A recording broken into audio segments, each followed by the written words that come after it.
አርቲስት አክቲቪስት መሆን ካማረው የአርቲስትነት ካባና ክብር እየወደቀ መሆኑን ማወቅ አለበት። አርቲስትና አክቲቪስት ልክ እንደ ድመትና እንደ አንበሳ ናቸው። ድመትና አንበሳ አንድ አይደሉም። በአማርኛ ዘይቤያዊ አነጋገር ግን ድመት እንደ አንበሳ ልትባል ትችላለች። እንደ ካለ ዘይቤ ነው። እንደ አንበሳ መሆን ያማራት ድመት ግን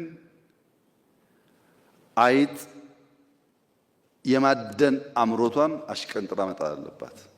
እንደ አንበሳ መሆን ያማራት አይጥ እያደነች አይሆንም። አንበሳ አይጥ አያደንም። ልቧ እንደ አንበሳ ይፈልጋል፣ ውሎዋ ግን አይጥ ሰፈር ከሆነ ተለያዩ ማለት ነው።